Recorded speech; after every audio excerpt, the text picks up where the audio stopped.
So welcome, welcome.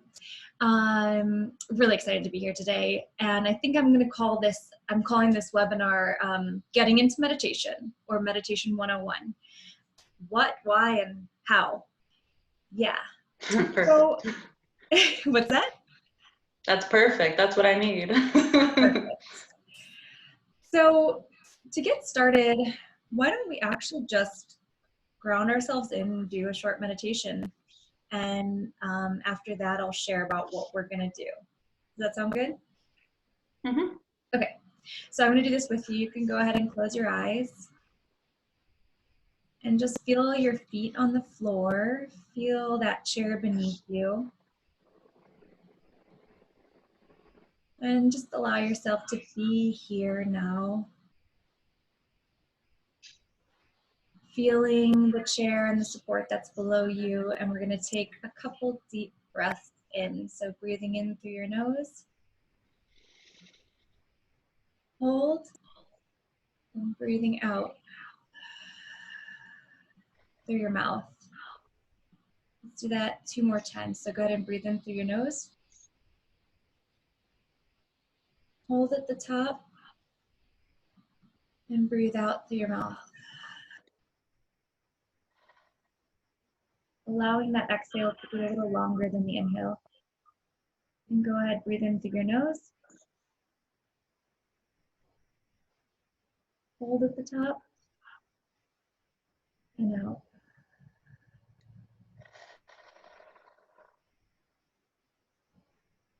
Just noticing our breath now, allowing it to come back to its natural rhythm. Allowing that breath to calm down our central nervous system.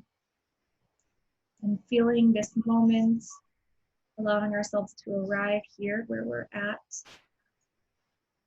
Just setting aside everything that was going on, everything that you're going to do, just for these moments while we're here together. And I want you to imagine as if there's a cord that's coming out of the base of your spine and dropping down into the earth, through the ground, all the way down into the earth. Dropping down, down, down, down, down, all the way to the center. Just feeling as if there's a cord there wrapping around the center of the earth. And just letting any energy that needs to go through that cord and be released into the earth to do so. Anything that's not serving you right now in this moment. Just allowing that to flow down into the earth. And then I want you to imagine as if there's a golden light coming down from the top of the sky, flowing down through the crown of your head. And just imagine and visualize, however it comes to you, this light flowing through the top of your head, just bringing your awareness there, through your face, the back of your head, down your chin, your ears, your neck, flowing down through that clavicle across your shoulders, down your back and your arms, into your lower back, your abdomen, down through your hands, all the way down through your hips, flowing down through your legs, this golden white light through your legs, down through your knees, your calves, your shins, your ankles, your feet, down all the way up through your feet into the ground. Just as if this light of love and healing and anything you're needing is washing over you right now. Just feeling that support around you, that love around you, washing over you, clearing anything that's not serving you, bringing in any energy you're needing right now. Any love, wisdom, healing. And again, just feeling that support of the chair beneath you. And we're going to go ahead and take a few deep breaths again. So breathing in through your nose. and out through your mouth. Feeling your shoulders relax, rolling down your back, your whole body relaxing now. And breathing in through your nose and out through your mouth. Relaxing even more into your chair. And one more time, just breathing in through your nose and out through your mouth.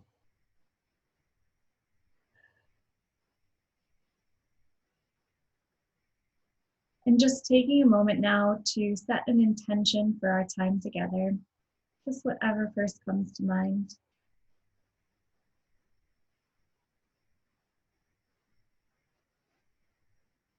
And then letting that go, feeling your feet, maybe wiggling your toes and your feet a little, moving your hands, your fingers, coming back into your body, back into the room. And when you're ready, you can open your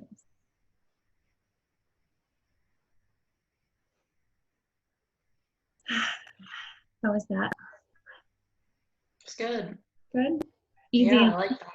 Mm-hmm. Good. I think that's the key too. Yep. That's my approach to meditation, is easy. Mm-hmm. There are some... Good. Good. There are some types of meditation that are sort of like really focused and really, and to me that kind of misses the point. I think ease is a much better way to approach it. Mm-hmm. Definitely. Yeah. I think it does have someone help to like guide you. Mm-hmm. Because I feel like if I just try to sit still by myself, it's like more apt to like wander. Mm-hmm. So that's helpful. The guidance as well as the knowledge that we'll cover today will help you in that on your own or with someone to be able to feel like you can have a meditation practice, because it is actually okay if your mind wanders. Yeah. Yeah, true. Yeah. So what we're going to talk about today, I love this is like a one-on-one session. Yeah. So we're going to talk about what meditation really is. And if I'm like looking over, I'm just looking at some notes to make sure I see Nah, you're good. what it's not. We're going to talk about how to meditate, all the different ways this can go, and why to meditate. Like you talked about, you've heard about all the benefits. I'm going to share a little bit about my own journey with it, my story, why did I get into it, what it's like for me now, and then Q&A discussion. And so this is also interactive, meaning you can stop me at any time, we can discuss, ask questions, comments, anything like that. It's not like a one-way street. So to start, and for anyone watching this, I want you to also follow along and to respond in your head to the questions I'm going to ask. To start, if you could walk away from this time together with anything, what would it be? Do you want me to answer that? Yeah. Okay. Just more of a knowledge around why this is helpful and more of a sense of calm. Like I already feel more calm just having gone through that couple minutes with you at the beginning, which was kind of the goal too. Yeah, less anxiety for sure. And that's, like I told you before, something I'm like always trying to work on is how to lessen the anxiety. That's something I really struggle with. So I'm hoping this helps with that. Awesome. So knowledge, less anxiety, more calm. Yeah. Cool. So just to share about what meditation really is versus what it's not, because there really are so many misunderstandings about meditation. So a lot of times people think meditation means clearing your mind, so not having any thoughts. So I want to clear that one up right now, because our brain is a thinking machine. So if you don't have thoughts, that means you're not alive. So let's hope that you do. Our brain is designed to think. So having thoughts is totally fine. And the point of meditation is not to get rid of your thoughts or really do anything with the thoughts themselves. Does that make sense? Mm-hmm. Yeah. Yeah, it does. So some people think you have to stop thinking. You shouldn't have thoughts when you meditate. I won't be able to turn my brain off. I won't be able to stop thinking.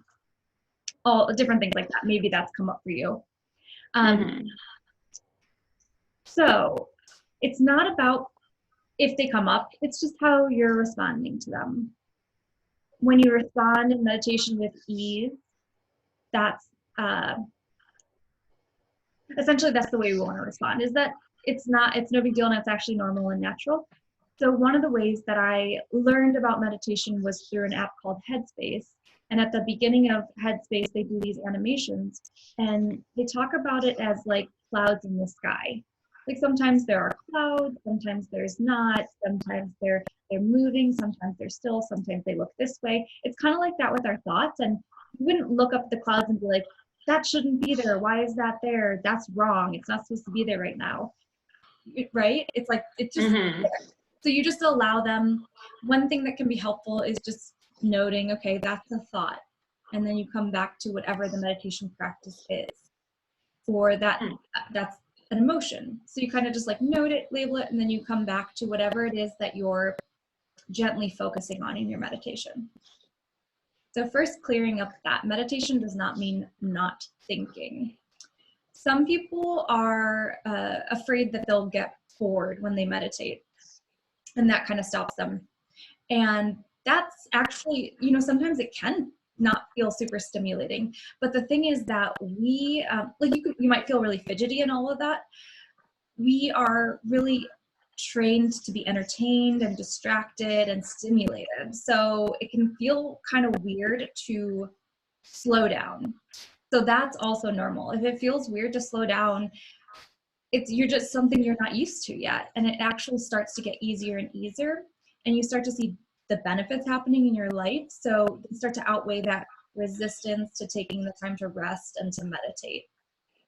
So I just want to clear that up too, like the fear of getting bored or the thinking of I'm too fidgety for it. It just probably will feel weird at first. It definitely did for me.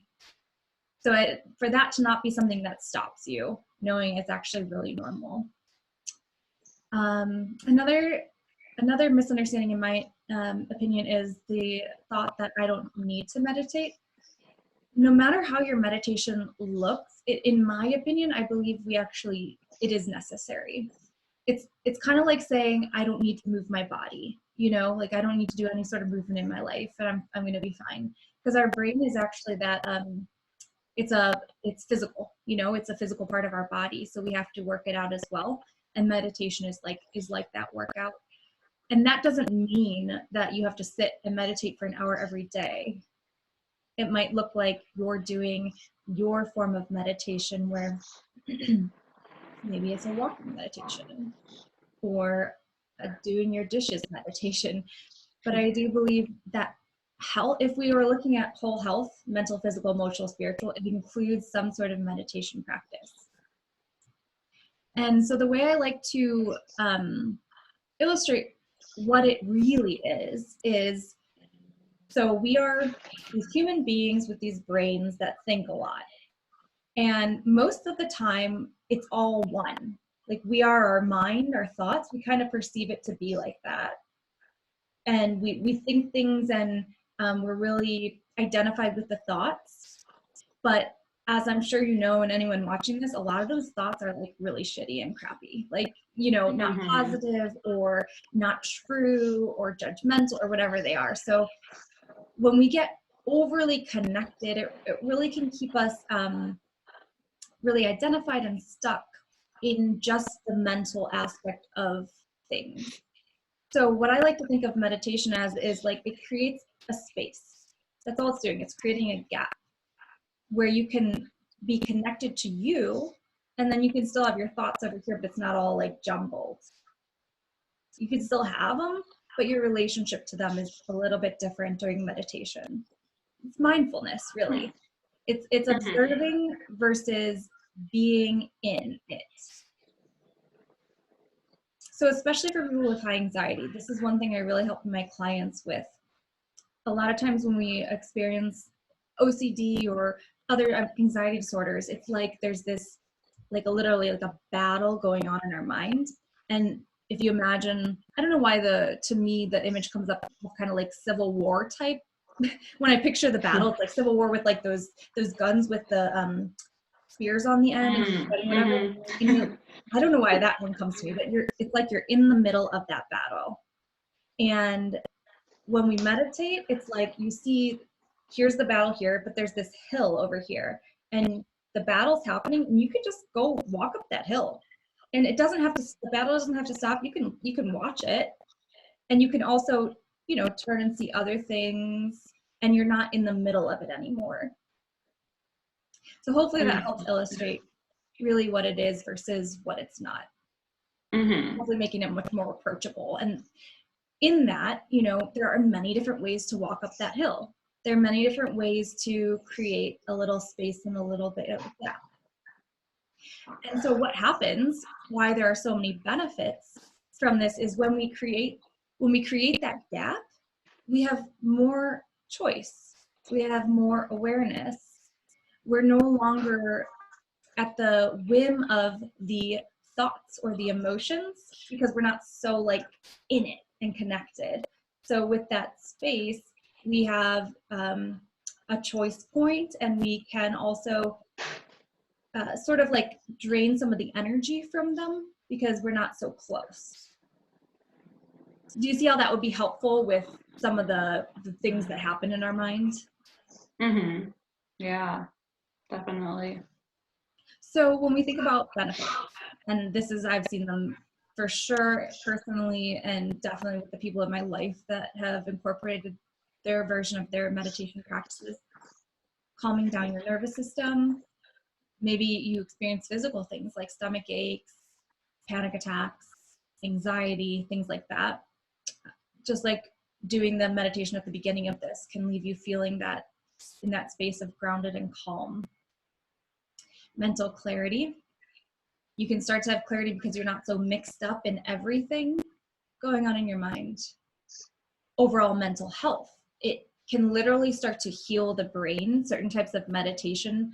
When I started, for example, one called Transcendental Meditation, it felt like I was healing my brain. It was this very interesting experience of, like, I could, almost like you can see a wound healing, it like physically, you know, it's giving your brain a rest, which I think, as you know, when you sleep, that's when our body does so much healing work, when we're healing in our gut, you know, healing inflammation, healing sicknesses, skin, all sorts of things. Same like that. It's like letting your brain get those benefits of sleep when you meditate. I found that through meditation, I receive a lot of inspiration or divine downloads. I could try working really hard to come up with something for a long time and it doesn't come, and I meditate and it's there, you know, out of nowhere. Really what it is you just created space to hear it, or you created space for it to come through. I find that a lot of people have like a yoga class, which like we were talking about in the this morning's chat, that all the movement in yoga, and that, say you're going to an hour-long class, those 45 minutes or so leading up to Shavasana are all for the point of Shavasana, to get you ready to rest. And in that space, when your body can slow down and calm down, I've received so many things in terms of, oh, that's a class I need to do, or that's something I need to write about, something I need to share about, someone I need to contact, just so easily flowing through without any effort. You can create better sleep, deeper connection to your intuition and inner wisdom, cutting through some of that noise, both during the meditation, but also outside the meditation. My mind, although my mind can still be really active and sometimes all over the place, overall, there's a lot less noise, and it's a lot easier to hear my own voice, which I think is such a massive benefit to meditating. So, I mean, and that's not an exhaustive list. There are also specific physical health benefits that they've proven in certain types of meditation, like lowering cholesterol even. And so just to share a little bit about, go back to my notes real quick.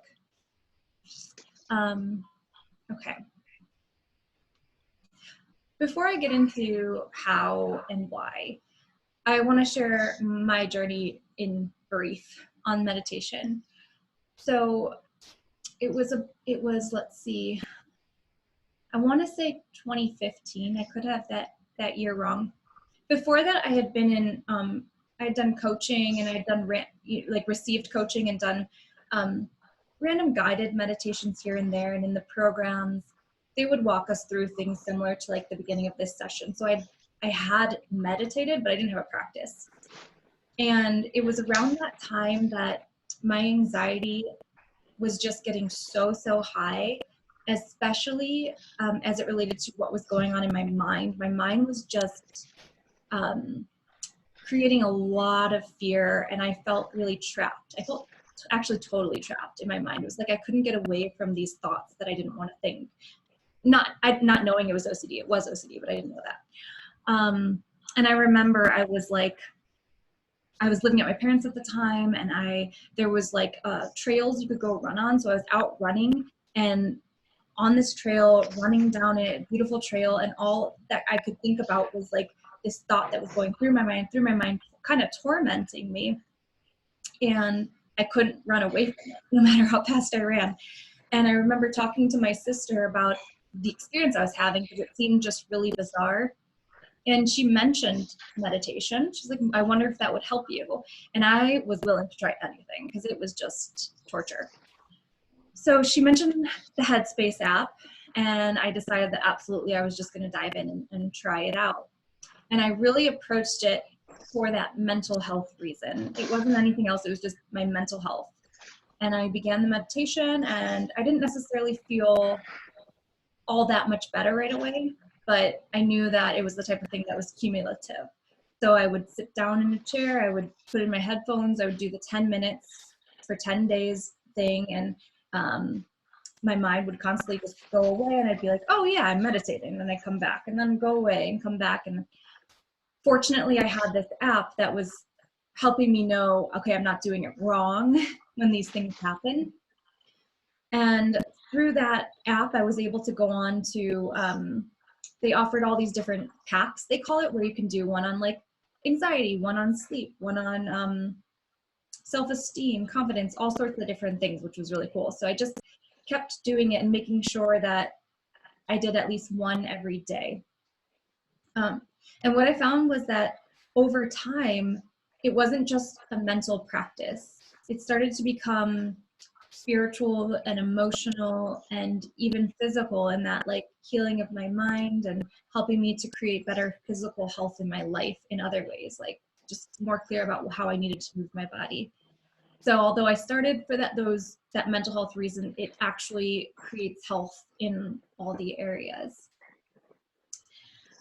So that's just a little bit about my journey with it. And after, I want to say, it felt like a couple of years of that consistent meditation, I had learned about transcendental meditation, and it just seemed like the next step. I knew that I wanted to go a little bit deeper. So I invested in the course, which you do in person. It's all throughout, I think it's international. Like you can go, and there are local, there's 2 in Cleveland, for example. So I invested and did the course. It took a few days in person to complete it. And then it was kind of like a prescription for me. I was just like, this is just what I do. It's as if the doctor wrote me a prescription, and I'm going to do this every day. And I felt like it kind of took it to that next level that I needed. I wanted to go a little deeper. I wanted to have a more consistent practice and to create even more of the benefits that I was starting to see. And that was when I really started to feel that, like my the organ of my brain felt like it was even shifting and healing. Do you have any questions about any of that? What's the difference between just like regular versus like transcendental? Is that, if I said that right, is that just like more intense type meditation? Like if you, like you said, you had been doing it for so long, or is it just like a different kind? Just a different kind. So one thing I did love about, and actually, so transcendental meditation itself is Ayurvedic, or I think you can say Ayurvedic or Vedic. I'm not sure which, but it's very old and ancient. And there's actually like a ceremonial process that goes through it. But um, one thing I loved about it was that if it feels hard, you're not doing it right. Like it's easy and effortless. And it's a really simple process once you learn it. But that's a really good question, because actually I want to share about how, what are all the different ways to do this, the different ways that meditation can look. And so transcendental meditation is, I would say, disciplined but effortless. And it's an option if, I mean, for me personally, I wouldn't do it as the first thing, but you absolutely could. There's no reason not to. It's more of an investment in time and money than some of these other ways that I wanted to talk about. Mm-hmm. And there's absolutely no wrong way. It's really whatever works for you. The thing with meditation and one of those misunderstandings is that it means you sit still for whatever amount of time and just focus on your breath or your mantra, which can be meditation, but doesn't have to be. So there's also walking meditation. There's open eye meditation, where you just kind of have your eyes like slightly turned down, and you're just allowing your thoughts to flow in and out for a certain amount of time while you focus on your breath or a mantra. I think yoga is a very meditative practice because you are focusing on your breath and allowing it to be the thing that anchors you into the present moment.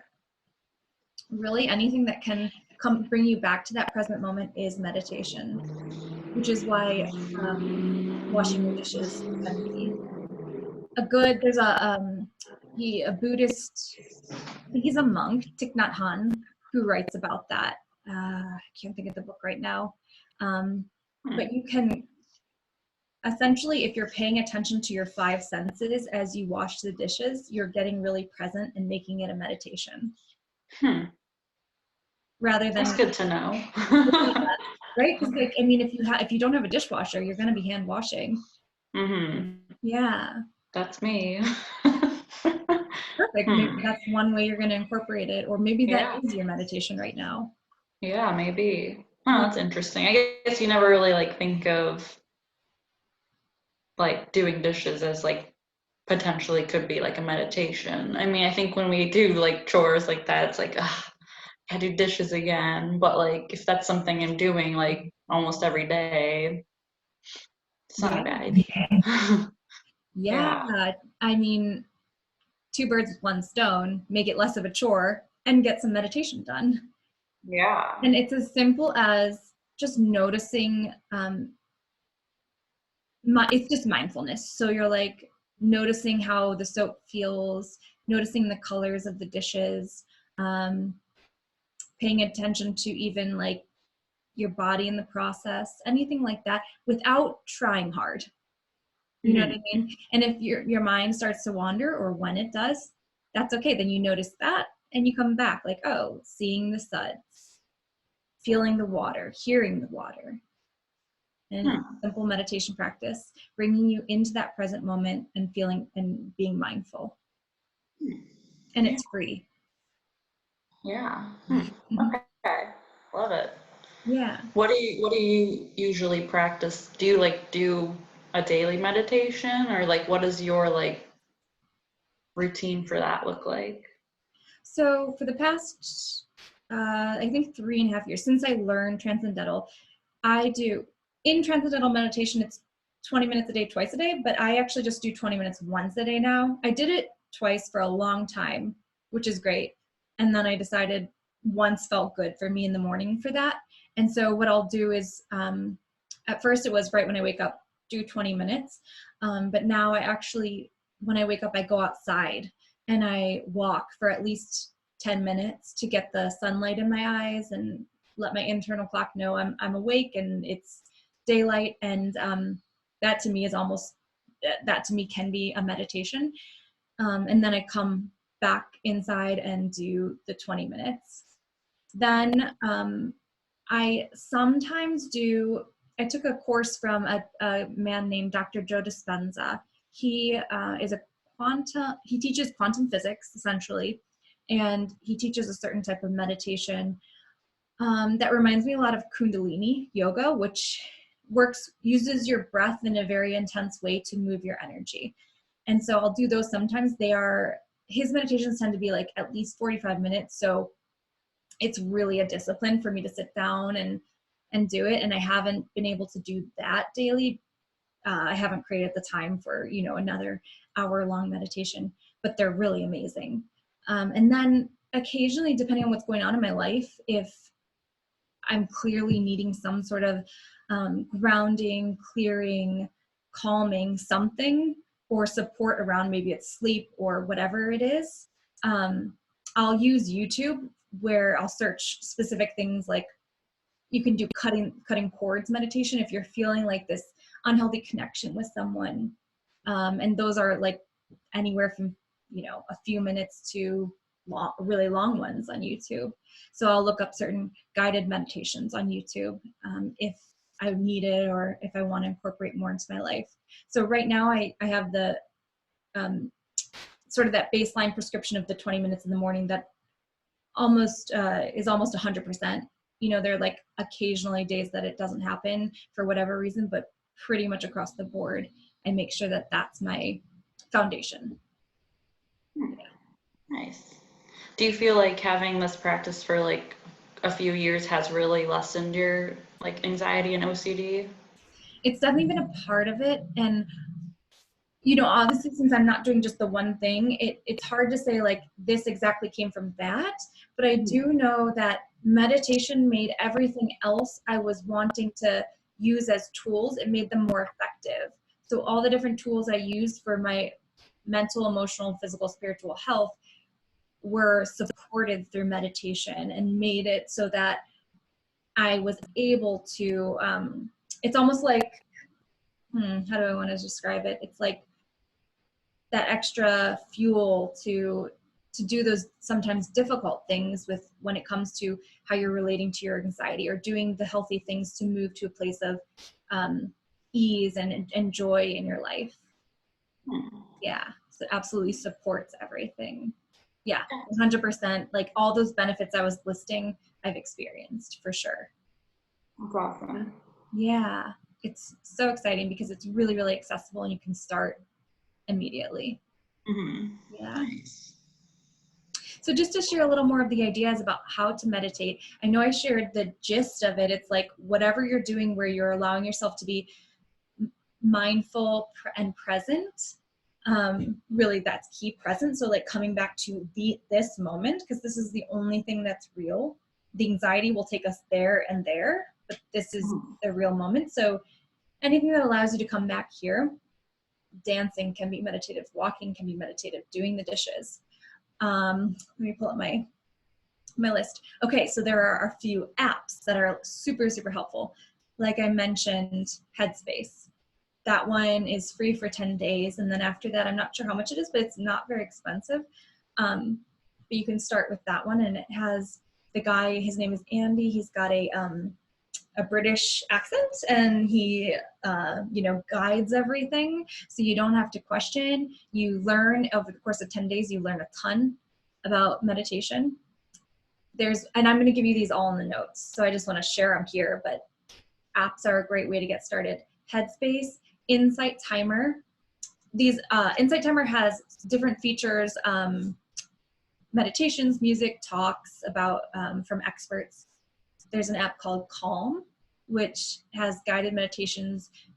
It has simple, soothing music. They also have bedtime stories in there, which I think is kind of cool. And then there's an app called Walking Meditations, which you can do a walk and meditate at the same time. So that one can be a very approachable one for people who have that thought, I just can't sit still. Try walking meditations. and try it with the app if that's going to be the most helpful if you're like, I don't know how to do this. So personally, I think starting with an app is an awesome way to go. It takes a lot of the questioning out of it, and you can just be like, okay, at least for these next 10 days, I know exactly what to do to get started, and I'm gonna go from there, see what I like.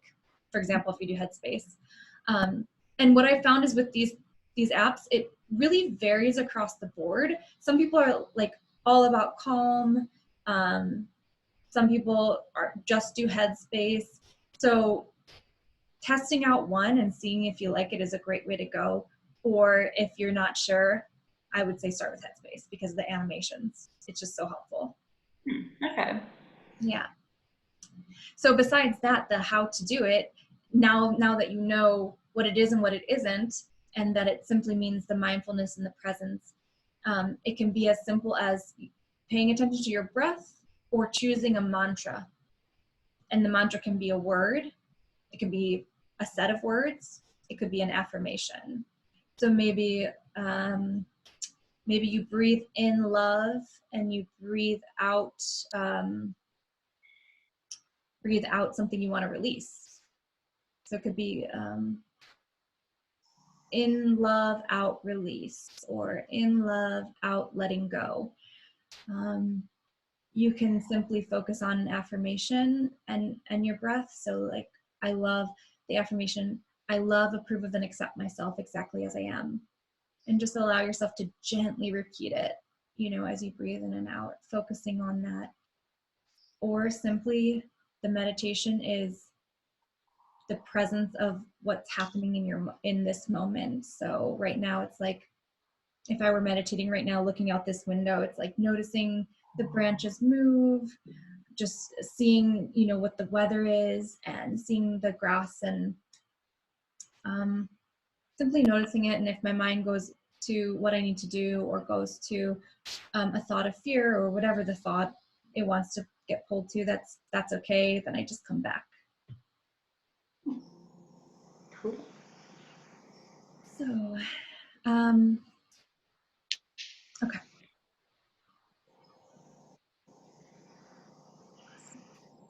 Okay, so just a few other ideas I had written down. You could take a class if you're really like, I want to just go all in. You could do transcendental meditation class. Now with the way things are available online, you could probably find, like, if you wanted to, thousands of meditation classes. Really not necessary, but if you feel like you need to be invested and to have like that, like a course curriculum or something like that. But it's so simple. It can be so simple. So that's not even needed. So what questions do you have? I want to open it up now for just questions, discussion, anything like that. Yeah, not really questions specifically, but just an observation with like myself. I think it's like having that permission to like not be perfect doing it, or like realize you're gonna have thoughts, or like, I think in my mind a lot before I'd be like, all right, well, if I don't have, I gotta set this specific block of time and do that every day at this time, and like if it wasn't perfect, I'm not doing it, which makes no sense. I know that. But that's something I'm trying to work through too, is like that perfectionist mindset, and like where like things don't have to be, or like if I'm not doing it every day, I just don't want to do it, or like okay, if you miss a day or two, or like just, I think it's really comes down to like trying like your best, and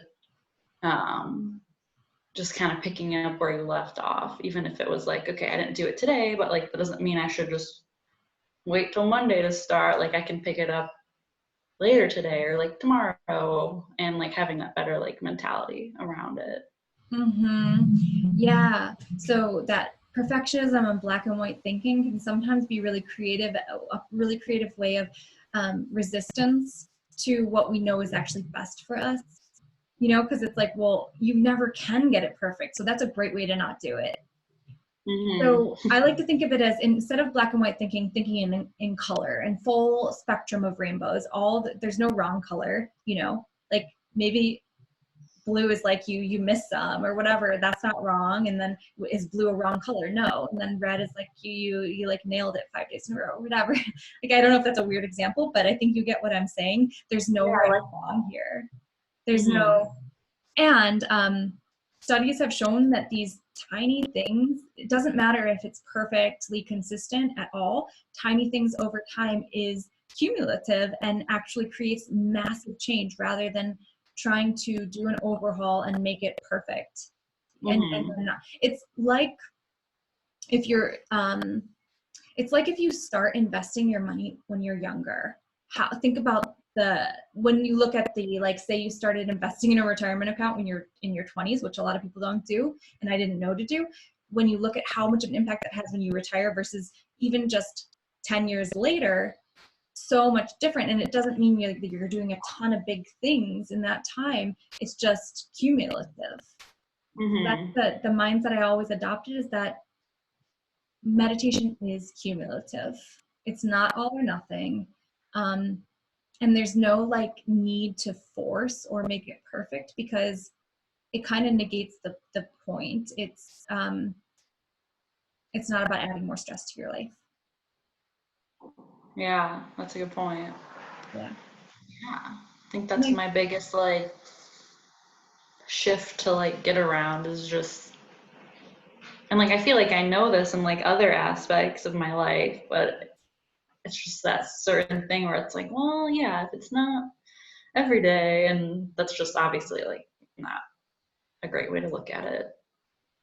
what I like to really keep in mind, the reason why we do something, it's like the fuel for the engine. And what you mentioned was to feel more calm and to help you move through anxiety, Mhm. to something beyond feeling so anxious. So knowing that, is it required for it to be perfect to get to a place of calm? No. Like, would doing some meditation somewhat consistently make you help you create calm more than doing none? Yes. So Mhm. if you allow yourself to stay connected to that reason why you're doing it, rather than you're just as if you're just checking off, oh, I have to do this, or you know just more zoomed in on like the meditation itself versus zooming out of like, oh, I'm so excited for all these benefits that it's creating in my life, and I'm going to do it in a way that it's kind of like with working out. If you do a workout that you hate, you might be able to keep it up for a week, 2 weeks, whatever, but you're never going to, most people won't keep going long term. But if you Mhm. find a way to do it where it's like, it challenges you, but it's not so it's not so unrealistic in your life, that you'll keep going for years upon years, or keep doing that routine of some sort. Mhm. Yeah. Yeah, agreed. So making it really approachable and light, like not making it a super serious thing either. It can become a more disciplined practice as you go along, but to start, just like letting it be experimental and approachable and realistic within your life. What's going to be enough of a stretch, but not too much that you're just not even going to start. Mhm. So, of the different ways, I know you haven't gotten to check out the apps or anything, but we talked about all these different things. So I know washing dishes feels like a way to definitely approach it. Is there anything else that was jumping out? Probably like walking, and yeah, I think that would be good. And again, just realizing it doesn't have to be perfect. So if I sit here and have thoughts, that's not bad, just to like come back. Yeah. Because I think sometimes you just try to get rid of all your thoughts, and like that's not possible. Mm-hmm. So just having that like shift of, okay, I can have a thought, like with the clouds, kind of like what you were, I like that metaphor, but like can have a thought, but then like bringing it back in, and like not to just like get rid of it. Yeah, absolutely. No need. No need to get rid of it. No need to get Yeah. rid of the cloud in the sky, and you cannot. So, like, best to approach it like that. Yeah, Well, I think that's helpful for sure. Good, good. Then I really do think, you know, you've got already stuff to start with, but if you're ready to try an app, you're probably going to like the Headspace app then, you know, if that metaphor Okay. is helpful for you. And you could Okay. do the 10 days, and then if you don't like it, do something else. There's just like so much out there too, but maybe it's just starting with one thing and then trying out different things and like, okay, I liked this, but I didn't like this, and like trying it out and seeing what like works. Yes, 100%.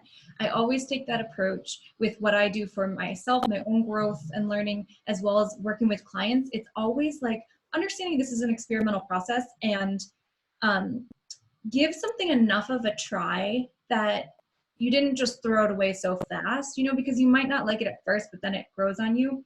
But then if after you've really given it enough of a try, and you can check in with yourself and you'll know, then if it doesn't work, you try something else. But Mm-hmm. I don't advise trying a bunch of things all at once. That's going to be a little bit confusing. So Mm-hmm. maybe limiting it to, I think the dishes meditation is a great one because that's not going to take much effort at all.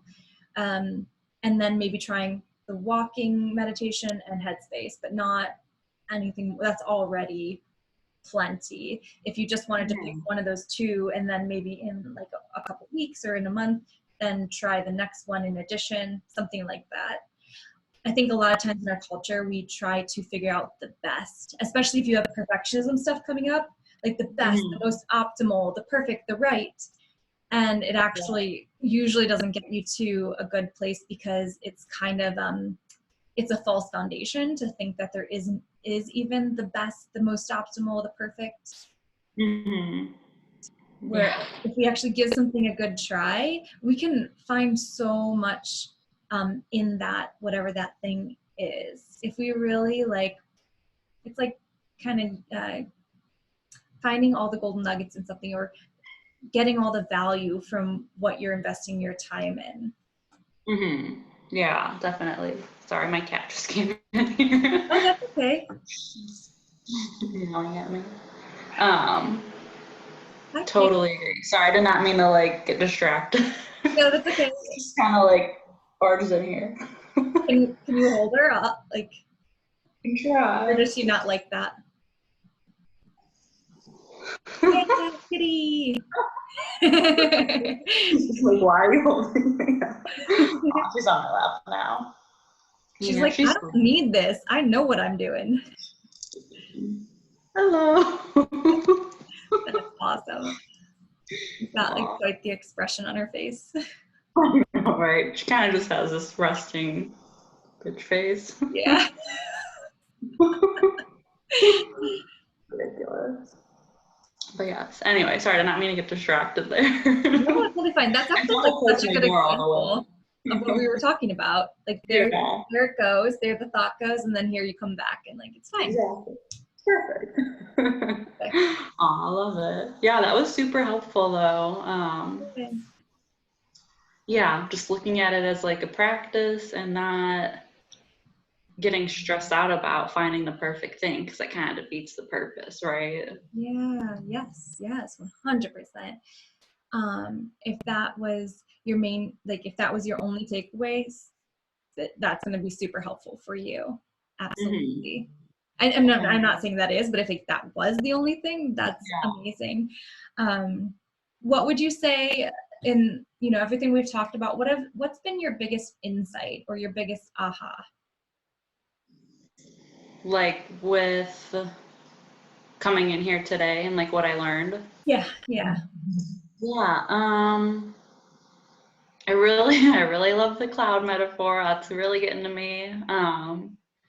Just because I think, yeah, I think it's the biggest thing is to just realize you're still gonna have thoughts. Like you said, we can't not have thoughts. And just like realizing how to like work with that and not like against that, Mm-hmm. I think is pretty huge. Because like I said, when I tried meditating before, it was like, oh, I'm having these thoughts, I'm like totally failing. But like that's kind of the whole point of like meditating.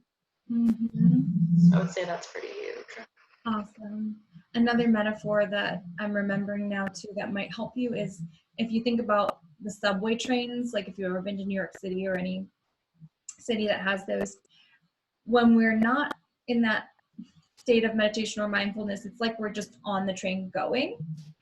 But my meditation is like you get off, you walk to the bench, you sit on the bench, and you're just walking, watching the train go by. No big deal. You know, it comes, it stops, it goes. But you just sit and allow, and you just watch it pass versus being in it, on it, going. Yeah, I like that. Metaphors are helpful. I know. Yeah, they really, really are. Yeah. So what do you feel, 2 questions. What are you excited for with meditation? What do you feel confident in committing to right now? I'm excited to lessen the anxiety in my head and hopefully using this as like you said, one of the tools to like maybe help do that. 'Cause that's something I really need to work on, and like just being more gentle with myself about that, but like realizing I do have this tool to like help me do that. And then, sorry, what was the second part of that? What do you feel confident in committing to that's not like a massive change, but something really, really approachable that you would approach today? Yeah, I think like doing an app would be helpful because I mean, we have so many apps for everything these days, but I think like you said, having like something that was like 10 minutes for like 10 days, that seems pretty doable. And having it being guided, so it's like you don't really have to think about it. It's just, okay, let me play this, and then you're being guided through it. And that's 10 minutes. And like not having to think about, okay, am I just, like, I think the guided part, I guess, is what I'm saying would really help. Yes, such a huge help to get started. Absolutely. Yeah. So I think having like an app to be guided on, and then like you said, even just doing the dishes and trying to figure out like, okay, like that's obviously not guided. That's just me trying to make dishes seem like more doable. Yeah. So Yeah. having like one guided thing and like one non-guided thing. Yeah. Yeah. You might find you actually start to really enjoy it too. Yeah. I'm excited. I think Yeah. it'll be good. And not being perfectionist about it. Huge. Like you said, gentle with yourself. Mm-hmm. Yeah, that makes That's such a difference. the key for me, I think. Yeah, yeah, absolutely. Amazing. Yeah. Well, thank you so much for showing up. And for anyone watching, there's a guide available for this. I'll figure out when I post the video how to link that. And I'll be sending that one to you as well. Yeah. And if you have any questions, you can always email me or reach out on Facebook or whatever is easiest. And I'll stop the recording now, but we can wrap up here on